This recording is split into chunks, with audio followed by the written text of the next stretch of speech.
What's good, everyone? Jets takeoff. It's time. The Jets beat the Patriots in Foxborough. Hasn't been done since Brett Favre in the regular season back in 2008 and Sanchez in the playoffs in 2010. So it's time to end that right now.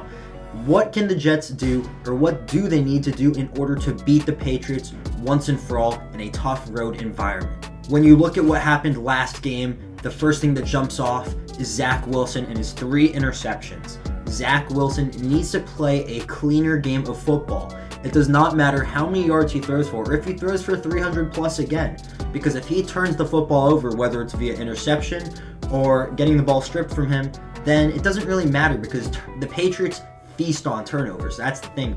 Bill Belichick's team will always capitalize on turnovers, so the Jets need to play a safe and sound fundamental football game without turning the football over, and Zach Wilson's a big part of that. Also the running backs too, ball security. That's definitely going to be one of the main things that the Jets have to focus on, is not turning over the football, because usually when teams don't turn over the football, they win the game. Speaking of the offense, I think the Jets should run the football a little bit more and establish the run game, because last game, 3 running backs total combined for the Jets, 14 rushes.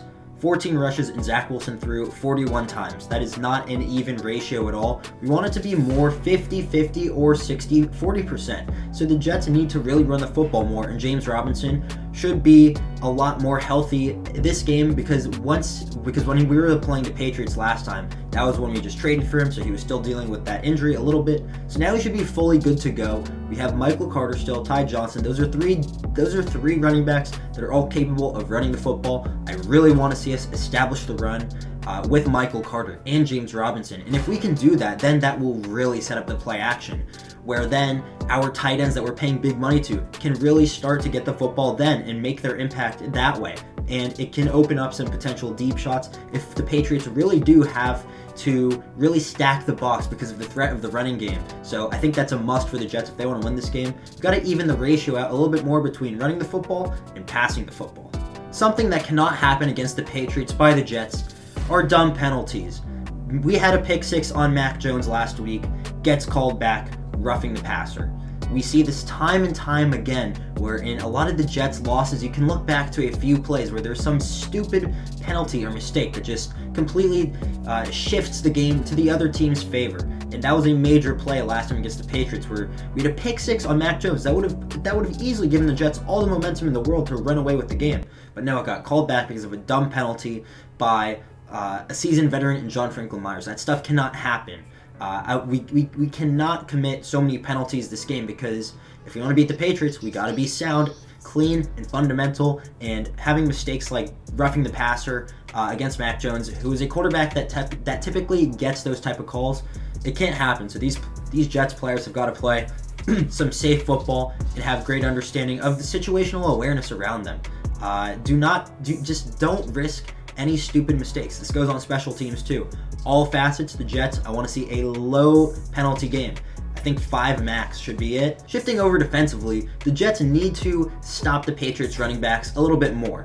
Specifically, Ramondre Stevenson, because he was the player that was doing it all last week for the Patriots on the ground and catching the ball out of the backfield. I felt like that was our biggest weakness on defense, was giving up so many yards to Ramondre Stevenson, especially in the passing game. I find it absurd how it seems very predictable that, at least watching the game for myself, that Mac Jones was just going to go to Ramondre Stevenson, and we still could not stop him. I think he had around 70 receiving yards on us and almost 80 rushing yards on us. So that's 150 yards total. But the Patriots ran the football 27 times last game. We gave up around 110 yards, so it wasn't terrible, but the Patriots were still moving the ball on us. Stevenson was averaging around 4.4 yards per carry. You times it by 3, that's over 10 yards. That's going to be a first down. The Jets need to stop the Patriots' run game, because that is basically their offense. If you could take away the run game, it really stresses Mac Jones to start making plays, and when that happens, the odds of winning the football game are a lot higher, given the lack of talent potentially around Mac Jones in the passing game. And can Mac Jones win a game with his arm?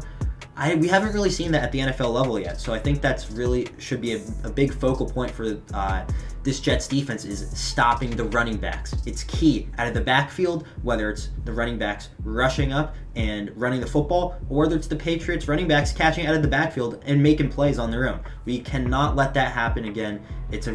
That is why the Patriots scored on offense, is because we were giving up so many yards to these running backs. the last key to winning this game against the Patriots is neutralizing and stopping Matt Judon. He is a game wrecker. He is a heck of a football player, playing his best football of his career, and he's a seasoned veteran. He is around 30 years old and probably older right now, but he's elite at rushing the passer. He's great at stopping the run. One of the Patriots' best defensive leaders and probably their best defensive player. So we have to find a way to contain and stop him, whether it's rushing Zach or making plays. So I look at the Jets and I think we should have the tight ends come and help the offensive line. Let's chip Matt Judon. Let's double team him. I think that's a real possibility to give Zach Wilson some more time in the pocket, because if Judon's disrupting the play, most likely it's going to be very bad for the quarterback. And a big reason why he was making mistakes was because Matt Judon was just disrupting everything. He is truly an elite player. The Jets need to focus on Matt Judon and make sure he does not destroy this game for us. So those are all my keys to how the Jets can beat the Patriots, but we really got to win this game. We got to win this game. It's embarrassing we have not won in Foxborough since 2008. That's 14 years in the regular season. That cannot happen if the Jets want to have respect and not be the same old Jets. And even though they aren't necessarily the same old Jets, if the Patriots still have our number, a good amount of fans and players in this league will still consider us the same old Jets. This would be a massive statement win to beat the Patriots away on the road. So I really hope we do it. It's tough. It's very tough. But it's possible. So let me know what you think. Love to hear your thoughts on anything. And yeah, I will see you all in the next one. Peace.